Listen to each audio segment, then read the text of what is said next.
Hello guys. तो आज हम साइकोलॉजी करने वाले हैं। साइकोलॉजी कंप्लीट साइकोलॉजी करेंगे हम धीरे धीरे, जैसे कि आप बोलते जाएंगे कि जिस जिस चैप्टर में आपको प्रॉब्लम होगी वो हम कर लेंगे। तो आज हम इंट्रोडक्शन से स्टार्ट करते हैं, ठीक है। इंट्रोडक्शन करते हैं साइकोलॉजी का। तो साइकोलॉजी का फर्स्ट चैप्टर हमारे बीएससी नर्सिंग फर्स्ट ईयर के अंदर हमारी साइकोलॉजी सब्जेक्ट आता है, ठीक है।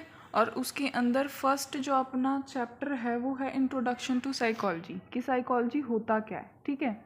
अब meaning of psychology, meaning of psychology में क्या दे रखा है हमको? सबसे पहले मीनिंग ऑफ साइकोलॉजी में हमको क्या दे रखा है? मीनिंग ऑफ साइकोलॉजी में सबसे पहले हमको लिख के दे रखा है साइकोलॉजी, जिसके अंदर साइको वर्ड को हमको सोल और बिहेवियर का मीनिंग दे रखा है और लॉजी को दे रखा है हमारा स्टडी का, ठीक है। तो अब एग्जैक्ट देख लेते हैं क्या होता है।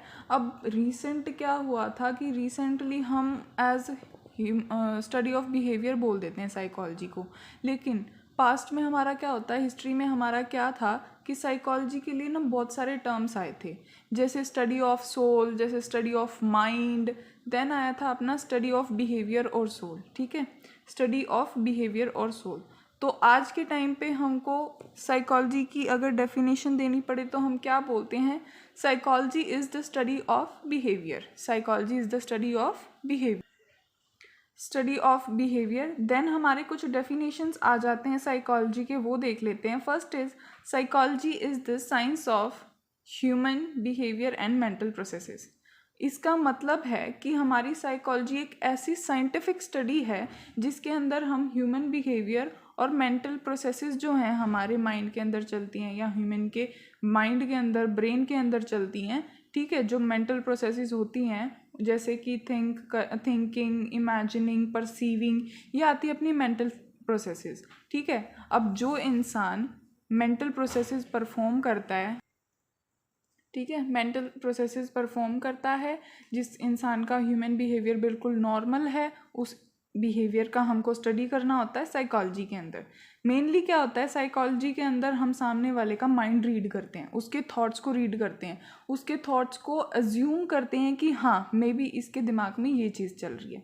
फिर आता है psychology is the scientific study of the behaviour of human and animals. अब हमने ये चीज़ देखा कि हम इसके अंदर ह्यूमन बिहेवियर देखते हैं और उनके मेंटल प्रोसेसेस देखते हैं। अब ज़रूरी तो नहीं है ना कि जो हमारे मेंटल प्रोसेसेस हैं वो सिर्फ ह्यूमन बिहेवियर के अंदर चलते हैं, वो हमारे एनिमल्स के अंदर भी चलते हैं, ठीक है। मेंटल प्रोसेसेस जो हैं एनिमल्स भी परफॉर्म करते हैं, उनके दिमाग में भी चीज़ें चलती हैं, तो हमको उसके बारे में भी स्टडी करनी है, ठीक है। देन आता है अपना psychology is the science of description and application used for the interpretation, prediction, development and improvement of human behaviour.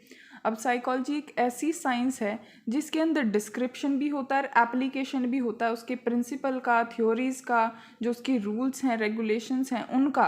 और वो किस चीज़ के लिए यूज़ किया जाता है? उनका इंटरप्रिटेशन के लिए, प्रिडिक्शन के लिए, डेवलपमेंट और इम्प्रूवमेंट के लिए। ह्यूमन बिहेवियर को इंटरप्रेट करने के लिए, प्रिडिक्ट करने के लिए, उसको डेवलप करने के लिए और इम्प्रूव करने के लिए हमारे ह्यूमन बिहेवियर को। देन हमारी एक और डेफिनेशन आ जाती है साइकोलॉजी की। Psychology is the science of conscious experience which is dependent upon the experiencing person.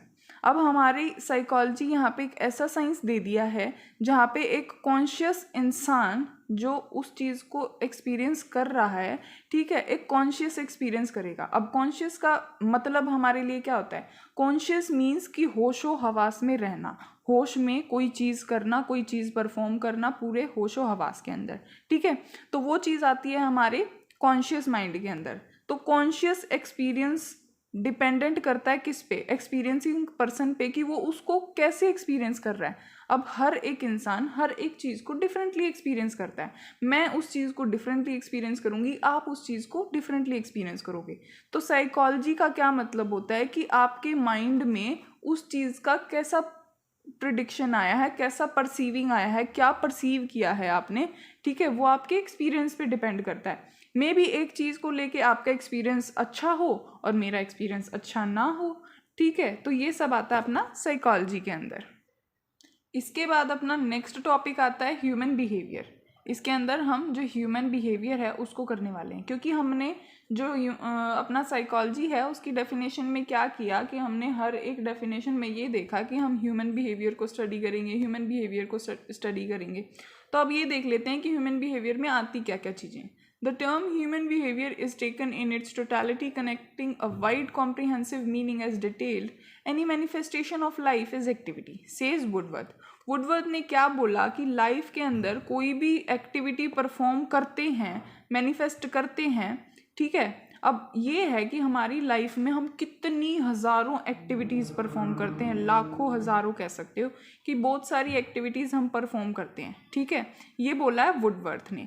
And behaviour is the collective name of those activities, और हमारे बिहेवियर को उसी कलेक्टिव एक्टिविटीज़ का नाम दे दिया गया है कि वो जो सारी एक्टिविटीज़ हैं उनके कलेक्टिव नेम को हम बिहेवियर बोलते हैं। क्यों? क्योंकि हो सकता है वही एक्टिविटी आप डिफरेंटली परफॉर्म करो और मैं डिफरेंटली परफॉर्म करूं, या कोई थर्ड पर्सन और डिफरेंटली परफॉर्म करे, ठीक है। तो वो करने का ढंग होता है जिसको हम बोलते हैं ह्यूमन बिहेवियर, कि आप उस चीज़ को कैसे परफॉर्म कर रहे हो, कैसे परसीव कर रहे हो, ठीक है। Then the point is it includes not only the overt behavior but also covert behavior involving all the inner experiences and mental processes. अब इसमें ये बोल रखा है कि इसके अंदर हम सिर्फ outer behaviour, overt behaviour means outer behaviour, सिर्फ आउटर बिहेवियर को इंक्लूड नहीं करेंगे, इसके अंदर हम इनर बिहेवियर को भी इंक्लूड करेंगे, जो हमारे अंदर बिहेवियर है, जो हमारे अंदर चीज़ें चलती हैं, जो हम अंदर इनर एक्सपीरियंसेस जो हम करते हैं, एक्सपीरियंस करते हैं, वो भी एक्सपीरियंसेस हमारे इसी के अंदर इंक्लूड होने वाले हैं, और जो हमारी मेंटल प्रोसेसेस हैं वो भी हमारे ह्यूमन बिहेवियर के अंडर ही आने वाली हैं। देन आता है in the nutshell the term behaviour refer to the entire life activities and experiencing of all the living organism. इसमें क्या दे रखा है, टर्म बिहेवियर को ऐसे रेफर किया है कि जो भी एंटायर लाइफ में जो भी लाइफ की एक्टिविटीज़ होती हैं, एक्सपीरियंसेस होते हैं, जो हमारे जो लिविंग बीइंग्स हैं वो एक्सपीरियंस करते हैं उन चीज़ों को, वो होता है हमारा बिहेवियर। अब हमारी बिहेवियर के अंडर कुछ एक्टिविटीज़ आती हैं, ठीक है। Now behaviour includes 3 type of activities. अब वो एक्टिविटीज़ देख लेते हैं। फर्स्ट एक्टिविटी आती है अपनी motor and conative activities. Motor and conative activities, in activities के अंदर अपनी कौन कौन सी एक्टिविटीज़ आती हैं, वो आती है walking, swimming, running and dancing, ठीक है। देन सेकंड आता है अपना मेंटल और कॉग्निटिव एक्टिविटीज़। मेंटल और कॉग्निटिव एक्टिविटीज़ के अंदर अपनी कौन सी एक्टिविटीज़ आएंगी, thinking, reasoning, imagining, learning and perceiving, जिसके अंदर हम थिंक करते हैं, रीज़न देते हैं किसी चीज़ के लिए, इमेजिन करते हैं, लर्न करते हैं या परसीव करते हैं कोई भी चीज़ को, वो आती है अपने मेंटल और कॉग्निटिव एक्टिविटीज़ के अंडर। देन थर्ड आती है अपनी इमोशनल और अफेक्टिव एक्टिविटीज़, जिसके अंदर हैप्पीनेस, सैडनेस, एंग्री, फियर और एंजाइटी आएगी अपनी, ठीक है। कि अपनी हैप्पीनेस भी आती है, सैडनेस भी आती है, एंग्री, फियर एंड एंजाइटी आएंगे अपने इमोशनल और अफेक्टिव एक्टिविटीज़ के अंदर, ठीक है। अपनी इफेक्टिव एक्टिविटी आएगी जिसके अंदर अपनी हैप्पीनेस, सैडनेस, जो भी हमारे इमोशंस होते हैं ना, वो उनको क्लासीफाई करेंगे हम इमोशनल और अफेक्टिव एक्टिविटीज़ के अंदर, ठीक है। अब आज के लिए इतना ही कर लेते हैं। नेक्स्ट हम शुरू करेंगे क्लासिफिकेशन ऑफ ह्यूमन बिहेवियर से नेक्स्ट वीडियो के अंदर, ठीक है, जो कि मैं 1-2 दिन के अंदर डाल दूंगी, आपको बता दूंगी, इन्फॉर्म कर दूंगी। प्लीज़ अपना नोटिफिकेशन बेल को ऑन रखें ताकि आपको नोटिफिकेशन मिल जाए नेक्स्ट वीडियो के लिए, ठीक है। अगर आपको वीडियो पसंद आ रही है तो प्लीज़ लाइक, शेयर और कमेंट कर दें, और ज़्यादा से ज़्यादा सब्सक्राइब करवाएं ताकि मैं भी आपको और ज़्यादा से ज़्यादा नॉलेज दे सकूँ, आपको ज़्यादा से ज़्यादा वीडियोज़ प्रोवाइड करवा सकूँ, आपको ज़्यादा से ज़्यादा नोट्स प्रोवाइड करवा सकूँ। और अगर आपको नोट्स चाहिए ये वाले तो प्लीज़ मैं आपको डिस्क्रिप्शन में अपने इंस्टाग्राम आईडी का लिंक डाल दूँगी, तो आप वहाँ पे मुझे जाके मैसेज कर दीजिए, मैं आपको नोट्स प्रोवाइड करवा दूँगी। Thank you.